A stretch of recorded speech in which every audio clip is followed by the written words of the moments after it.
मेरा भांजा भाग भाग कर मेरे सारे काम करता। मैं नौकर को छुट्टी दे दी और भांजे को अपने पास रख लिया। रात होती तो अपने भांजे को अपने पास ही बुला लेती, क्योंकि मैं अकेली रहती थी। लेकिन एक रात घर की लाइट खराब हो गई। भांजे को जगाया तो बोला, अब उठाया है। पहाड़ के नीचे मेरे तो होश उड़ गए। उस रात भांजे ने पूरी रात मेरे साथ अंधेरे में ही। एक दिन मेरे घर की लाइट खराब हो गई। पति की मीटिंग थी, इसलिए उन्होंने घर पर लेट आना था। उसी वक्त मेरी बहन का फ़ोन आ गया। उसने मेरी परेशानी की वजह पूछी तो मैं बता दी, और साथ में यह भी कहा कि तुम्हारे पति अगर फ्री हो तो उन्हें भेज देना। यह सुनकर वह कहने लगी कि मेरे पति बाजार सब्जी लेने गए हुए हैं। हाँ, मेरा बेटा समीर घर पर है, उसे लाइट का काम भी आता है। मैं उसे तुम्हारे घर भेज देता हूँ। मेरी बहन ने अपने बड़े बेटे का नाम लिया तो मैं तो उसे फ़ौरन कह दिया, हाँ प्लीज़ समीर को भेज दो, अभी मुझे खाना बनाना है और घर में बहुत अंधेरा है। यह कहकर मैंने फ़ोन रख दिया और समीर का आने का इंतज़ार करने लगी। मैं अपने भांजे समीर के बारे में ही सोचने लगी कि वह बचपन में कितना शरारती हुआ करता था, मेरी नाक में दम कर देता था। मगर अब तो हमारी मुलाकात काफ़ी वक्त के बाद हो रही थी, क्योंकि वह दूसरे शहर चला गया था जहाँ पर पढ़ाई कर रहा था। इसलिए मैं जब भी बहन के घर जाती थी, समीर नहीं होता था। जब किसी छोटे भाई बहन मुझे लिपट जाते थे। अभी मैं यही सोचकर मुस्कुरा ही रही थी कि दरवाजे पर बेल बज गई। मैंने दरवाज़ा खोला तो आगे हैंडसम सा लंबा चौड़ा नौजवान लड़का खड़ा हुआ था। अरे समीर, तुम हो? बहुत बड़े हो गए हो, मैं तो तुम्हें पहचान ही नहीं पा रही। अपने भांजे को देखकर मैं बहुत ज़्यादा हैरान हो गई थी। तो मेरा भांजा हंसकर कहने लगा, और आप अभी तक वैसी की वैसी हसीन और खूबसूरत हैं। समीर ने फ़ौरन से मुझे अपने गले से लगा लिया। मैं भी उसकी बाहों में समा गई, मगर मुझे इस वक्त अजीब सा महसूस हुआ, इसलिए मैं फ़ौरन उसे अलग हो गई। अरे आप तो अपनी तारीफ सुनकर शर्मा ही गई। समीर हंसने लगा। मैंने कहा, कैसी हसीन और कैसी तारीफ, तुम्हारी माँ और मुझ में 3 साल का फ़र्क है। यह सुनकर समीर ने मुझे हैरानी से देखा। लेकिन मेरी माँ तो बूढ़ी लगती है। यह सुनकर मैं उनका कान पकड़ लिया। अब यह बात तुम्हारी माँ को बताती हूँ। मेरी यह बात सुनकर वह हंसने लगा और कान पकड़कर माफ़ी मांगी। अच्छा, जल्दी से काम पर लग जाओ। मैंने उसे ड्राइंग रूम में खड़ा कर दिया और खुद किचन में आ गई। वह अपना काम करने लगा, जबकि मैं सोचने लगी कि आज क्या बनाऊं, क्योंकि आज तो समीर भी आ चुका है। और मैं सोच ही रही थी कि मेरा भांजा कई दिनों बाद मेरे घर आया है, तो उसे कुछ अच्छा सा बनाकर खिलाऊंगी और उसे खाए बगैर जाने नहीं दूंगी। मगर इस वक्त लाइट आ गई। मैं जल्दी से ड्राइंग रूम में आ गई और कहा, तुम तो वाकई इस काम में माहिर हो। मैंने उसे शाबाशी दी। इसी वक्त लाइट चली गई और वहाँ अंधेरा हो गया। मैं किचन में भी नहीं जा सकती थी, इसलिए मैं दोबारा लाइट ठीक होने का इंतज़ार करने लगी। तभी अचानक मुझे किसी ने पीछे से नोचा तो मैं हैरान रह गई थी। अचानक इस वक्त लाइट आ गई। मैंने देखा कि समीर के पीछे मेरे पति भी खड़े हुए थे। मैं उन्हें देखकर हैरान रह गई। अरे आप कब आए? आपको तो मीटिंग में जाना था। आपकी मीटिंग नहीं हुई? मेरी बात सुनकर उन्होंने कहा, बस अभी आया हूँ। लाइट नहीं थी तो तुम लोगों ने मुझे अंदर आते हुए नहीं देखा। यह सुनकर मैं उनसे कहा, मत पूछिए, इस लाइट ने मुझे सुबह से परेशान किया हुआ है। यह सुनकर समीर कहने लगा, अब लाइट ठीक हो गई है, बेफिक्र हो जाएं। यह कहकर वह बाहर की तरफ जाने लगा। तभी मैंने उसे पीछे से पुकारा और कहा कि तुम कहाँ जा रहे हो समीर, खाना खाकर जाना। यह सुनकर वह कहने लगा, खाना दोस्त के साथ खाऊंगा, आपके साथ फिर कभी। यह कहकर वह चला गया, जबकि मेरे पति कमरे की तरफ बढ़ गए थे और मैं हैरान और परेशान यही सोच रही थी कि नोचने वाली हरकत मेरे साथ किसने की थी, समीर ने या मेरे पति ने। इसके ठीक कुछ दिन बाद समीर मेरे घर पर था, पर मेरे लिए कुछ कपड़े लाया था जो मैंने टेलर को दिए थे। मैं वहां से ला न सकी थी। मेरी बहन के कपड़े भी वही टेलर सीता था, इसलिए समीर अपनी माँ के कपड़े लेने गया तो वो मेरे कपड़े भी ले आया। मैं इसका धन्यवाद किया तो कहने लगा, आज खाना खाकर जाऊंगा, इसलिए कोई धन्यवाद नहीं। यह सुनकर मैं फ़ौरन किचन की तरफ आ गई और उसकी पसंद का खाना झटपट बनाकर तैयार कर दिया। मैं बाहर आई तो वह मेरे बेड पर लेटा हुआ था। उसके हाथ में मेरी साड़ी थी, जिसे देखकर वह कहने लगा, लोग इस उम्र में मोटे हो रहे हैं और आप दिन ब दिन हसीन और खूबसूरत होती जा रही हैं।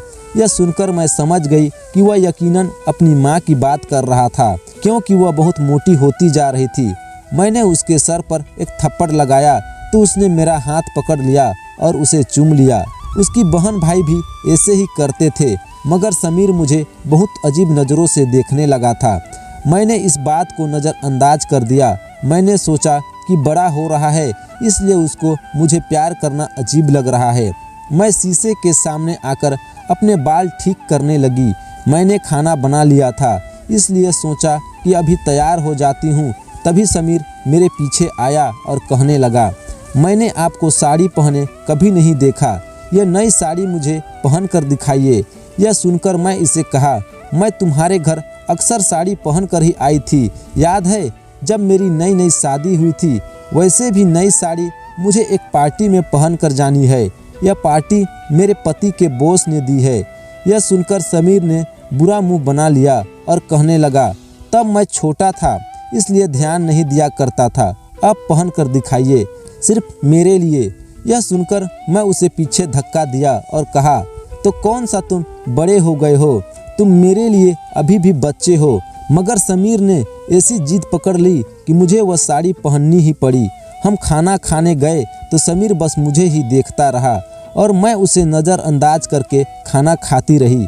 इसके बाद समीर रोज़ हमारे घर आने लगा। उसे मेरे पति के आने जाने का वक्त मालूम हो गया था। वह इस वक्त आता था जिस वक्त मेरे पति घर पर नहीं होते थे।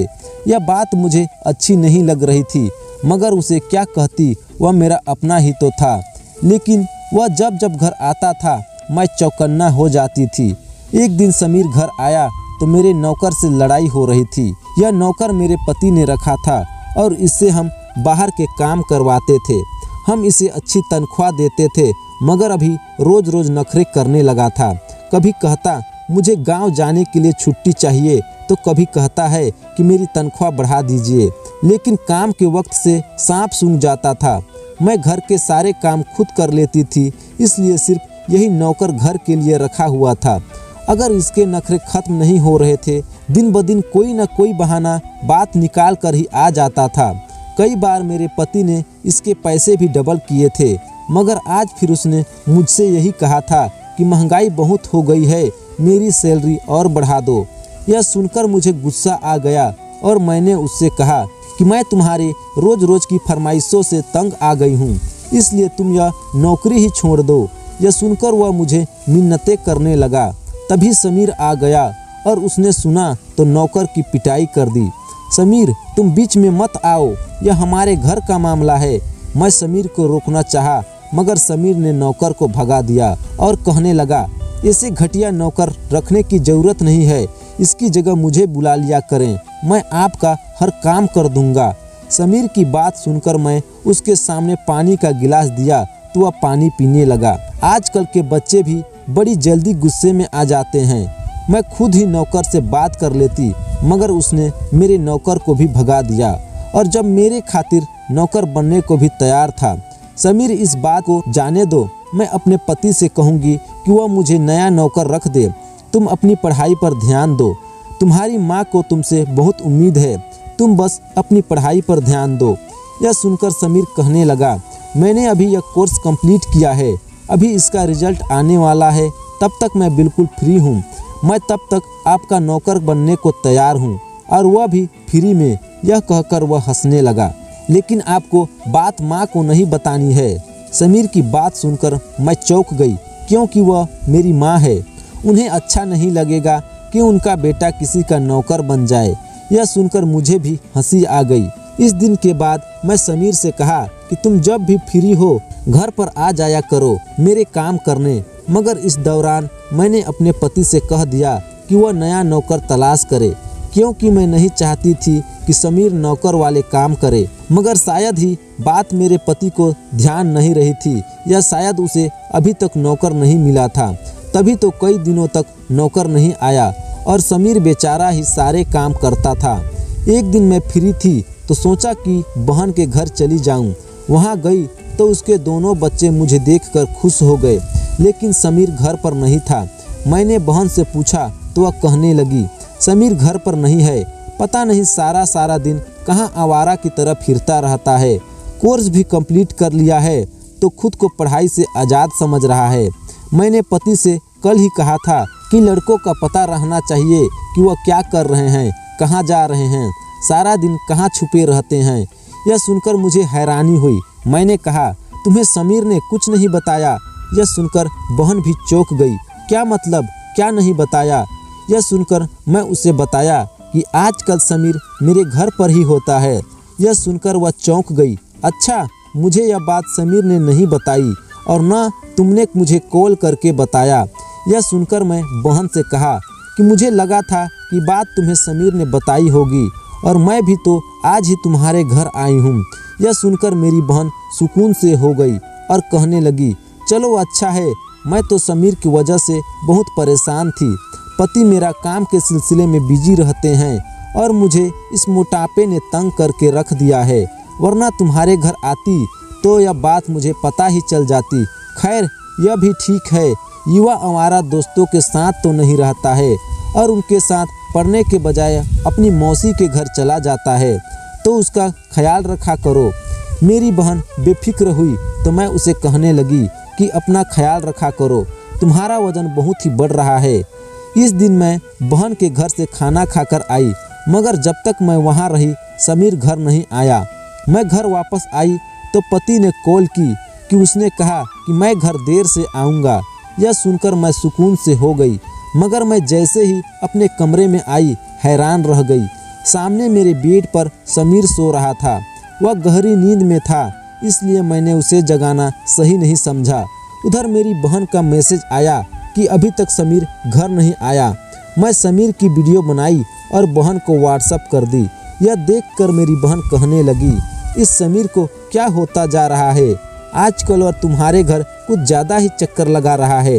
यह सुनकर मैं उससे कहा कि समीर बड़ा हो रहा है, इसलिए इसे बदलाव चाहिए। तुम बेफिक्र रहो, मैं इसका ख्याल रखूँगी। यह सुनकर मेरी बहन तो बेफिक्र हो गई, मगर मैं बेचैन थी कि पति आएंगे तो उन्हें क्या जवाब दूंगी। यह सोच कर मैं परेशान हो गई।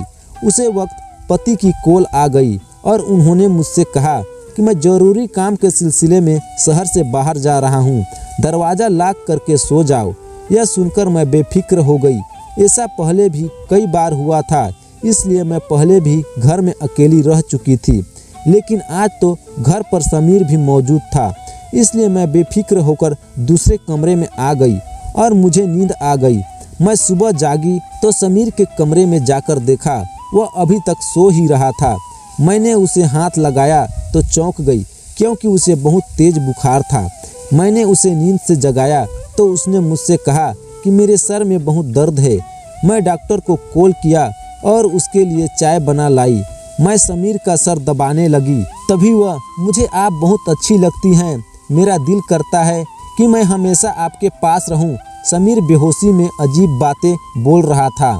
यह मेरी बहन का बेटा था। मैं इसका माथा चूम लिया। रब ने मेरी झोली खाली रखी थी, लेकिन मेरी बहन की झोली बच्चों से भर दी थी।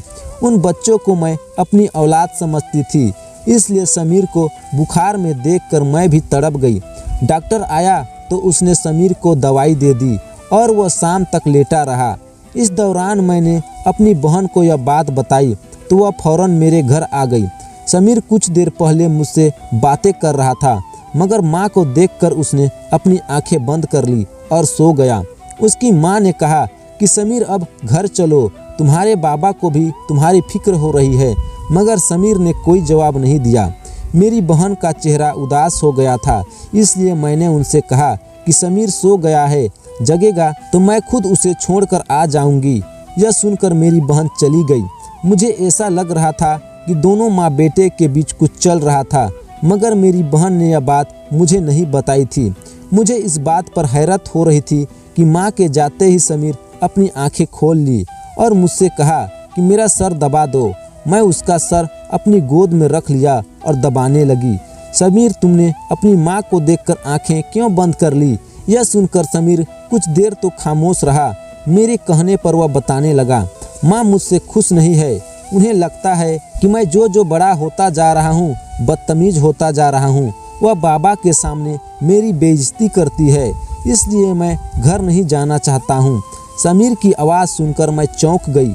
मेरी बहन तो बहुत अच्छी और पढ़ी लिखी माँ थी। वह यह बात जानती थी कि बच्चों के साथ कैसे बर्ताव करना था, मगर समीर तो कोई और ही कहानी सुना रहा था। इसलिए मैं समीर से कहा कि वह तुम्हारी माँ है, इसलिए तुम्हारी परवाह करती है और चाहती है कि तुम अपनी ज़िंदगी बर्बाद ना करो, अपना कीमती वक्त बर्बाद ना करो। यह सुनकर समीर अजीब सा मुँह बना लिया और कहने लगा, दूसरों के सामने मेरी बेइज्जती करके उन्हें लगता है कि वह मेरी परवाह करती है। समीर की बात सुनकर मैं समझ गई कि दोनों माँ बेटे के बीच में कोई गलतफहमी हो गई थी। मैंने सोचा कि मुझे उन दोनों के आमने सामने बैठकर बात करनी चाहिए थी, क्योंकि समीर अभी बच्चा था, वह बिगड़ सकता था। लेकिन मुझे बात करने का मौका न मिला, क्योंकि अगले दिन समीर तो चला गया, मगर मेरे पति आए तो कहने लगे कि मुझे कुछ वक्त के लिए शहर से बाहर जाना था, तुम चाहो तो अपनी बहन के घर जाकर रह सकती हो। यह सुनकर मैं उदास हो गई और उसने कहा कि आजकल तुम कुछ ज़्यादा ही बिजी हो गए हो, मुझे बिल्कुल वक्त नहीं दे रहे हो। यह सुनकर मेरे पति ने कहा कि कुछ दिनों की तो बात है, इसके बाद तुम्हारे लिए एक सरप्राइज है। मैंने उनसे पूछने की बहुत कोशिश की, मगर उन्होंने मुझे कुछ भी नहीं बताया और वह चले गए। उनके जाने के बाद मैं सोचने लगी कि मैं कुछ दिन के लिए अपनी बहन के घर चली जाती हूँ, वहीं पर उससे बात भी कर लूँगी। मगर समीर घर पर आ गया और कहने लगा कि जब तक आपके पति वापस नहीं आ जाते, मैं तब तक आपके पास रहूँगा। यह सुनकर मैंने उसे मना करना चाहा, मगर मैं जानती थी कि वह बहुत जिद्दी था, यह बात नहीं मानेगा। इसलिए मैं चुप हो गई और सोचा कि समीर कुछ दिन बाद खुद ही चला जाएगा, तब मैं अपनी बहन के घर चली जाऊंगी। मगर समीर मेरे बहुत करीब आ चुका था, उसे मेरे घर में रहना अच्छा लगता था।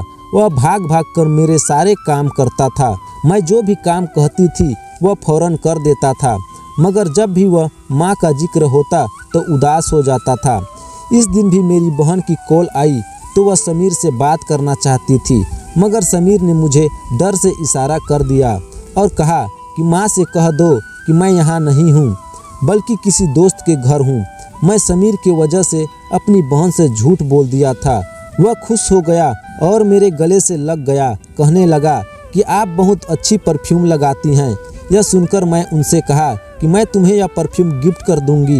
यह सुनकर उसने मुझसे कहा कि आप मुझे बहुत अच्छी लगती हैं, काश आप भी मेरी हो जाती। यह सुनकर मैं चौंक गई और समीर को खुद से अलग कर दिया। आज उसने बहुत अजीब बात कर दी थी। मैं किचन में आ गई और खाना बनाने लगी। इसी बीच समीर के दोस्त का फ़ोन आ गया और वह कहने लगा कि मुझे अपने दोस्त के साथ कहीं जाना है, मैं शाम तक घर आ जाऊंगा, तब हम दोनों एक मूवी देखेंगे। मैं चुप खड़ी देखती रही। वह जैसे ही घर से निकला, मैं अपनी बहन के घर आ गई और उसे समीर की सारी अजीबोगरीब हरकतें के बारे में सब कुछ बता दिया। मैंने उनसे कहा कि तुम समीर की माँ हो, इसलिए तुम्हें यह सब सुनकर बहुत बुरा लगेगा, मगर मैं यह सब कब से नोट कर रही थी, मगर आज बताने की हिम्मत कर रही हूँ। यह सुनकर मेरी बहन कहने लगी, मैं समीर की माँ नहीं हूँ। यह सुनकर मेरी आंखें फटी की फटी रह गई। यह तुम क्या कह रही हो? मेरे पूछने पर वह कहने लगी, हाँ यह सच है, समीर मेरा बेटा नहीं है और ना ही तुम्हारा भांजा है। तुम्हें याद है जब मैं शादी के बाद घूमने गई थी तो वहाँ पर क्या हुआ था? यह सुनकर मुझे सब कुछ याद आ गया। मैं उनसे कहा कि हाँ मुझे याद है, लेकिन इसका समीर के साथ क्या ताल्लुक है? यह सुनकर वह कहने लगी, दरअसल समीर हमें वहीं मिला था। इसकी माँ बाप हादसे में मर चुके थे और यह सड़क पर पड़ा रो रहा था। इसे देखकर मैं रुक गई और अपने सीने से लगा लिया।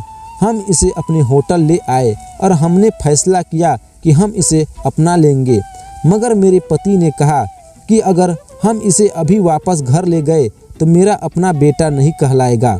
जब यह बड़ा होगा तो लोग इसे बता देंगे कि हमारा बेटा नहीं है, बल्कि हमने इसे सड़क से उठाया था। यह सुनकर मैं चौंक गई और पति से पूछा कि हमें क्या करना चाहिए। तब मेरे पति ने मुझसे कहा कि मैं सबको बता देता हूँ कि तुम यहाँ आकर प्रेग्नेंट हो गई हो और तुम्हें डॉक्टर ने लंबे सफ़र से मना किया है, इसलिए हम वापस नहीं आ रहे हैं। तब डिलीवरी का वक्त करीब आएगा तो हम सबको यही बताएंगे कि तुमने इस बच्चे को जन्म दिया है और यह हमारा बच्चा है। यह कहानी सुनकर मैं चौंक गई। मुझे याद है तुमने भी मुझे भी ऐसे ही कही थी, मगर मैं तुम्हारी बहन थी, तुम मुझे तो सब कुछ बता सकती थी। मैंने उससे शिकायत की तो वह कहने लगी, मेरे पति ने कहा था इस बच्चे को कभी इस बात का पता नहीं चलना चाहिए कि यह हमारा असली बच्चा नहीं है, इसलिए राज हमारे बीच रहना चाहिए। यह सुनकर मैं समझ गई कि मेरी बहन ने अपने पति के डर से यह बात मुझे नहीं बताई और समीर मेरा सगा भांजा नहीं था, इसलिए वह मुझसे ऐसी बातें करता था तो मुझे अच्छा नहीं लगता था। मैं पति के आने तक अपनी बहन के घर रही और समीर मुझसे नाराज रहा, मगर इसके लिए यही बेहतर था। मेरा पति वापस आया तो उसने मुझसे कहा कि हम यह मुल्क छोड़कर दुबई जा रहे हैं। यह सुनकर मैं दुबई आ गई और उस समीर मुझे हमेशा के लिए दूर हो गया। आपको यह कहानी कैसी लगी हमें कमेंट करके ज़रूर बताएं, और अगर कहानी अच्छी लगी तो वीडियो को लाइक शेयर और चैनल में नए हैं तो चैनल को सब्सक्राइब करना न भूलें। धन्यवाद।